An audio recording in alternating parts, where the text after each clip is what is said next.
ఓ అర్జున, ఈ భూమి మీద ఎప్పుడైతే ధర్మాన్ని అధర్మం ఏలుతుందో అప్పుడు నేను అవతరిస్తాను.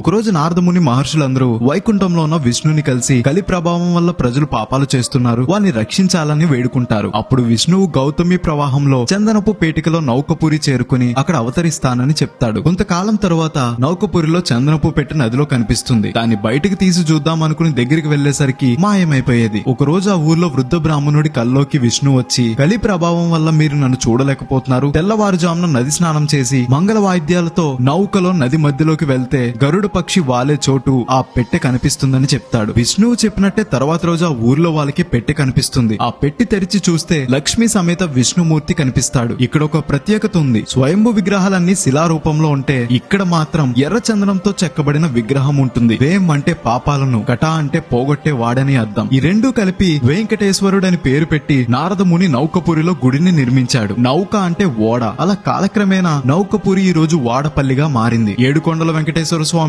తిరుపతిలో ఉంటే 7 శనివారాల వెంకటేశ్వర స్వామి వాడపల్లిలో ఉన్నాడు. 7 శనివారాలైనా లేదా మరే రోజైనా 7 వారాలు 7 ప్రదక్షిణలు చేస్తే ఇక్కడ కోరుకున్న కోరిక తీరుతుంది. రాజమండ్రి నుండి 30 కిలోమీటర్లు, అమలాపురం నుండి 40 కిలోమీటర్ల దూరంలో ఉంటుంది. ఈ పవర్ఫుల్ గుడి యొక్క పవర్ ఇప్పుడు పక్క రాష్ట్రాలకు తెలిసింది. అందుకే ఎక్కడెక్కడ నుండో వచ్చి ఈ కలియుగ వాడపల్లి వెంకటేశ్వర స్వామిని దర్శించుకుని కోరికలు కోరుకుంటున్నారు.